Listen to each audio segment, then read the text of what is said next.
Warahmatullahi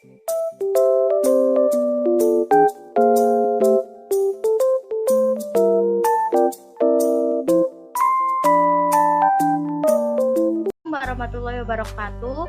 Kami dari kelompok 3A akan menjelaskan dan mempresentasikan tentang sediaan suppositoria pada parasetamol.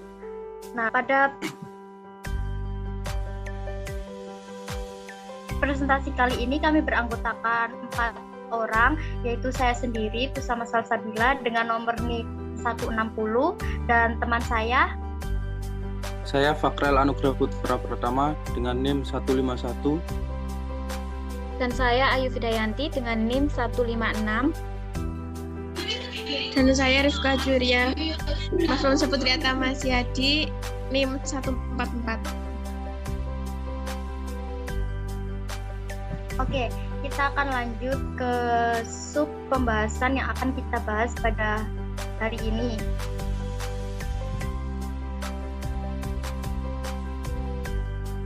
Yang pertama kita akan membahas tentang definisi dari suppositoria, dan kemudian kita akan menjelaskan tentang kenapa obat parasetamol akan dibuat dalam bentuk suppositoria, apa sih kelebihannya dan apa kekurangannya. Kemudian kita akan masuk ke formulanya, formula pembuatannya, kemudian cara kerjanya dan prosedur. Setelah dibuat prosedur, kita akan menjawab tentang pengujian-pengujian yang akan dilakukan. Kemudian kita juga akan menjabarkan hasil dan pembahasan dari hasil percobaan yang telah kita lakukan.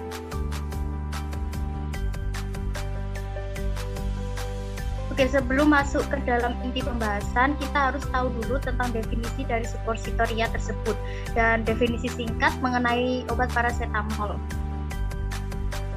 Jadi, suppositoria adalah sediaan padat dalam berbagai bobot dan bentuk yang dia itu diberikan melalui rektal, vaginal, atau uretra, dan dia umumnya meleleh, melunak, atau melarut pada suhu tubuh. Jadi, suppositoria ini itu bentuknya seperti gambar di samping.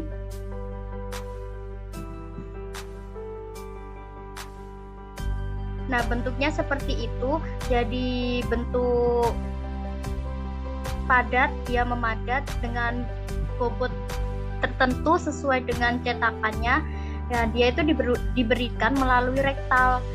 Kalau suppositoria, kalau vagina dia nanti bentuknya beda lagi, dia biasanya berbentuk ovula yang diberikan melalui vagina. Kalau suppositoria ini dia diberikan melalui rektal atau rektum anus kita. Jadi umumnya dia akan melarut bersama dengan pembuluh darah kita, dia akan mengalir ikut darah kita. Nah, parasetamol kenapa perlu dibuat dalam bentuk sediaan suppositoria? Diketahui parasetamol itu merupakan zat aktif dari metabolit fenacetin yang dia itu berfungsi sebagai antipiretik dan analgesik. Jadi dia itu terkenal untuk menurunkan suhu tubuh, menurunkan demam, dan sebagai anti nyeri.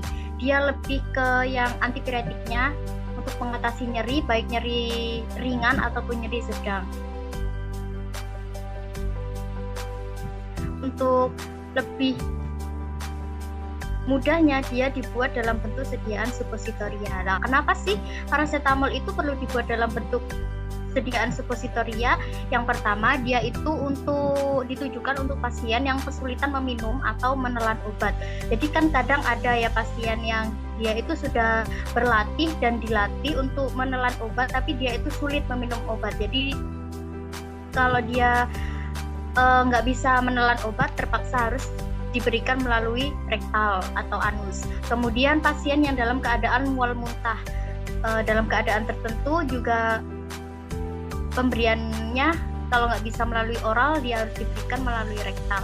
Kemudian pasien dengan kesadaran yang rendah, jadi misalkan dia capek ya, habis mual muntah, semua energinya keluar, energi yang ada di perutnya itu keluar, kemudian dia jadi lemas, otomatis dia termasuk dalam keadaan yang kesadarannya rendah. Jadi pemberian obatnya kalau ada demam diberikan melalui rektal. Nah, kemudian pasien yang tidak kooperatif atau gangguan jiwa atau mental itu juga harus diberikan melalui rektal. Kemudian pasien dengan gangguan saluran cerna. Jadi suppositoria ini dia itu di metabolismenya itu melalui saluran cerna. Jadi dia di metabolisme melalui sirkulasi pembuluh darah, dia langsung diedarkan bersama dengan darah. Jadi dia tidak akan merusak saluran cerna kita, ataupun kalau ada yang terkena gangguan saluran cerna, dia tidak akan menghindari itu.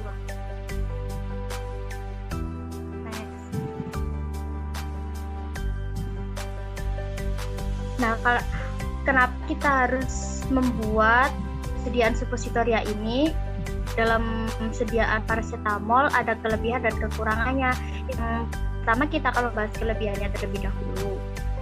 Kelebihan dari sediaan suppositoria ini,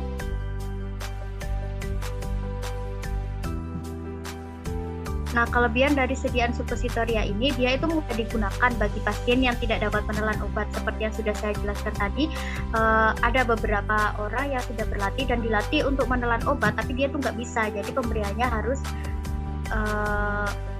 melalui rektal. Dan kemudian sebagai alternatif apabila penggunaan melalui oral tidak dapat dilakukan, seperti beberapa kondisi tadi, mual dan muntah, kesadaran yang rendah, dan lain-lain sebagainya, keadaan yang tidak memungkinkan untuk pemberian obat melalui oral, dia harus diberikan obat melalui rektal. Dan kemudian obat itu akan lebih cepat bekerja ya, karena dia akan diabsorpsi oleh selaput lendir rektal secara langsung menuju ke sirkulasi pembuluh darah. Seperti yang sudah saya jelaskan tadi, bahwa suppositoria ini dia di metabolisme melalui pembuluh darah langsung, tidak di metabolisme di saluran cerna. Kemudian dia dapat menghindari first pass metabolisme di hati, karena dia tidak diedarkan melalui saluran cerna, jadi dia tidak masuk ke dalam saluran tenggorokan dan lain-lainnya, jadi dia menghindari kerusakan di hati karena pemberiannya langsung dari anus dan kemudian diedarkan melalui pembuluh darah. Kemudian dia dapat menghindari kerusakan organ pada saluran cerna karena ya tadi tidak di metabolisme di saluran cerna. Kemudian dia mudah digunakan untuk pengobatan lokal melalui rektum, vagina, ataupun uretra.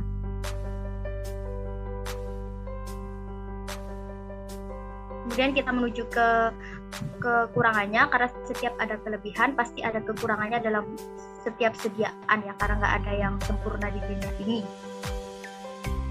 Kekurangan yang pertama itu pemakaiannya dia itu tidak menyenangkan dan kurang praktis ya, karena tidak menyenangkan dia dimasukkan ke dalam organ intim kita, alat kelamin kita bagian belakang ya, yang bentuknya itu lumayan tidak kecil, jadi benda asing tidak menyenangkan jika dimasukkan. Kemudian dia kurang praktis karena ya pemakaiannya itu dia nggak bisa di mana aja ya, dia pemakaiannya itu di suatu tempat khusus atau tempat tertutup. Kalau obat tablet atau obat yang diminum melalui oral itu kan dia bisa diminum di mana saja. Nah kalau yang suppositoria ini dia nggak bisa karena dia harus dimasukkan ke dalam organ aurat kita. Kemudian dia absorpsi obatnya seringkali tidak teratur, dan kemudian dia tidak dapat disimpan dalam suhu ruang dengan basis oleum kakao karena dia akan meleleh pada suhu ruang tersebut karena dia mengandung basis oleum kakao yang mudah meleleh. Kemudian dia tidak semua obat dapat dibuat dalam sediaan suppositoria ini, jadi pemilihan dan penggunaan zat aktifnya itu dia juga harus menyesuaikan dengan basisnya. Kalau dia tidak sesuai, kemungkinan kesediaan yang kita buat akan gagal dan tidak jadi sediaan suppositoria yang baik dan memenuhi syarat.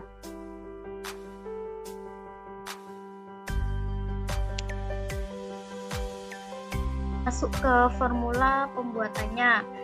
Jadi sebelum kita membuat sediaan suppositoria, kita harus menyusun dulu nih apa formulanya. Mulai dari bahan aktif, basis, dan eksipien lainnya. Nah, suppositoria yang akan kita buat kali ini yaitu suppositoria dengan berat kurang lebih 5 gram dan jumlah suppositoria 12 suppositoria karena menyesuaikan jumlah lubang pada cetakan suppositoria yang ada di laboratorium kami. Nah, kita akan membuat suppositoria dengan zat aktif paracetamol menggunakan basis oleum kakao, dan aerosil dia sebagai stiffening agent, karena aerosil itu dia akan mengabsorpsi, mendispersi, dan dia akan mengikat zat aktif dan basis yang ada di atas itu, sehingga dia nantinya akan membentuk sediaan suppositoria yang rapat dan padat gitu ya. Jadi kemudian ada Seraflava, dia juga sebagai basis suppositoria. Kita menggunakan 2 basis karena untuk melihat perbandingan jika menggunakan 1 basis dan 2 basis itu gimana. Ternyata kalau menggunakan 2 basis ya hasilnya lumayan. Nah, jumlah presentasi konsentrasi yang kita gunakan yaitu 10% zat aktif, 80% oleum kakao, 3% aerosil, dan 7% Seraflava. Basis yang kita gunakan lebih tinggi ya daripada stiffening agent-nya, karena ya kan. Kemudian dalam 1 tablet itu dia mengandung 0,5 gram paracetamol, 4 gram oleum kakao, 0,15 gram aerosil, 0,35 gram Seraflava.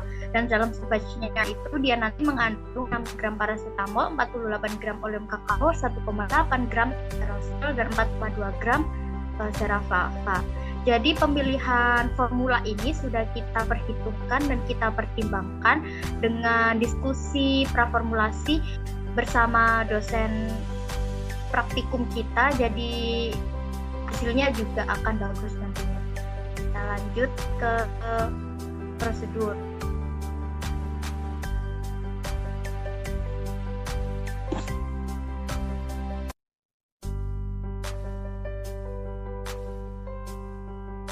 Oke, langsung saja ke prosedur pembuatan.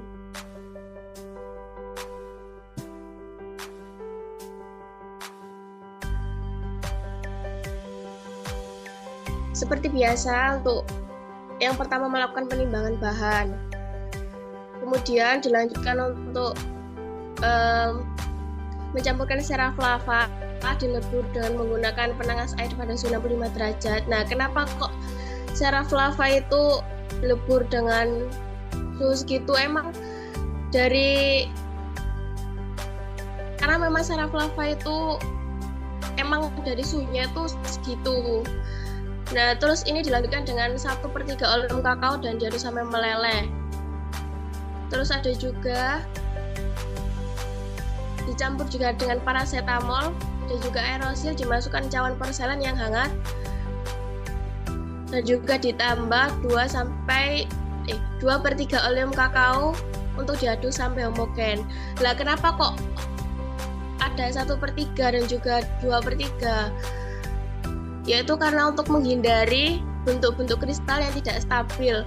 Karena jika dilelehkan seluruhnya, maka oleum kakao akan kehilangan semua inti kristal stabil yang berguna untuk memadatkan sediaan suppositoria. Kemudian dilanjut dengan dicampur sampai homogen. Terus masukkan pada cetakan suppositoria yang telah diolesi dengan parafin cair. Nah, kenapa ada diolesi pakai parafin cair? Yaitu agar sediaan yang dicetak itu mudah dikeluarkan dari cetakan tanpa terjadi perlengketan. Kemudian jika sudah selesai semuanya, langsung disimpan dalam lemari es sampai memadat. Kemudian pengemasan. Untuk uji mutu fisik meliputi uji organoleptis, uji pH, dan juga uji keseragaman bobot, kemudian uji keseragaman ukuran. Oke, di sini saya akan menjelaskan tentang pengujian.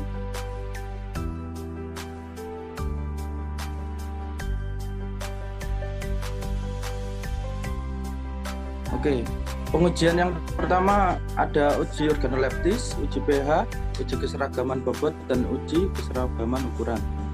Oke, pertama saya akan menjelaskan tentang uji organoleptis.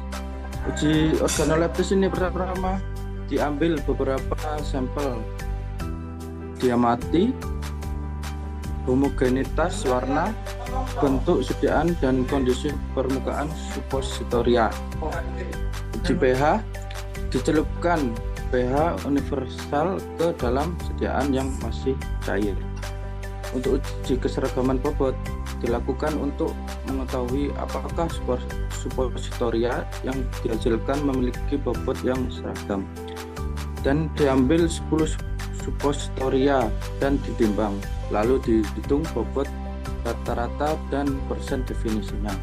Dan yang terakhir, uji keseragaman ukuran dilakukan untuk mengetahui apakah suppositoria yang dihasilkan memiliki ukuran yang seragam, dan diambil 10 suppositoria dan ditimbang, lalu dihitung bobot rata-rata dan persen deviasinya.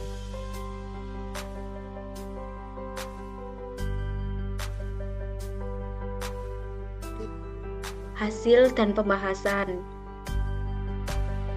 Untuk hasil pengamatan yang didapatkan yaitu seperti pada slide berikut ini.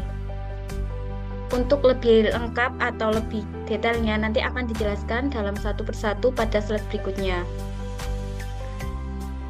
Pada pengujian yang pertama yaitu tadi dilakukan uji organoleptis. Uji organoleptis yang didapatkan yaitu memiliki bentuk peluru, warna putih kekuningan, bau khas parastamol, dan basis permukaan yang halus. Uji ini telah memenuhi syarat, yaitu dengan bentuk peluru, warna putih kekuningan, yang homogen, bau parastamol sebagai zat aktif, dan bau oleum kakao sebagai basis. Pada uji organoleptis ini didapatkan warna putih kekuningan, yaitu yang dipengaruhi oleh basis yang kita gunakan. Basis yang kita gunakan tadi yaitu oleum kakao, di mana oleum kakao ini merupakan trigliserida yang berwarna kekuningan dan memiliki bau khas dan bersifat polimorf. Sedangkan memiliki bau khas parastamol, karena pada pembuatan suppositoria parastamol ini kita menggunakan bahan aktif yaitu parastamol. Selanjutnya yaitu uji pH. Uji pH yang kita dapatkan yaitu berada pada pH 5 ketika dicelupkan dengan pH universal.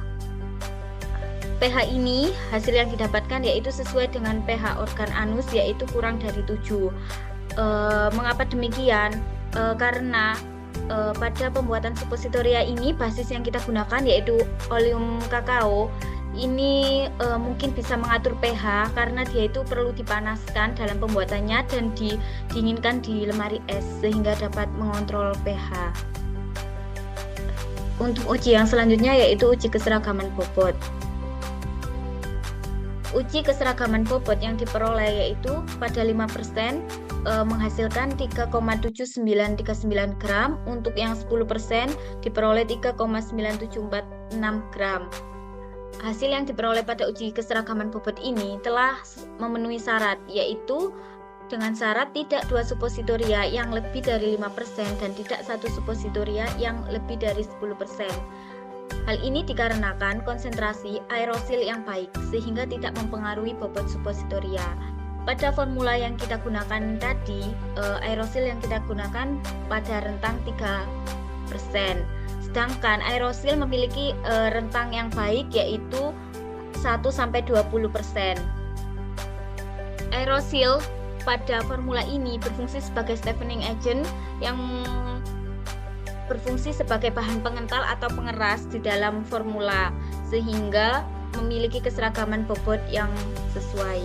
Selanjutnya uji yang terakhir yaitu uji keseragaman ukuran.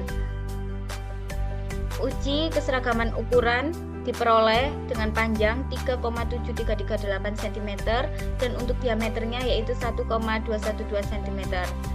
Uji keseragaman ukuran yang diperoleh ini telah memenuhi syarat, yaitu dengan syarat hasil tidak lebih dari 3 kali dan tidak kurang dari 1 sepertiga tebal tablet. Hal ini juga dikarenakan karena konsentrasi aerosil yang baik sehingga tidak mempengaruhi ukuran suppositoria. Pada uji keseragaman ukuran ini seperti halnya tadi dengan uji keseragaman bobot, yaitu dipengaruhi oleh aerosil yang baik.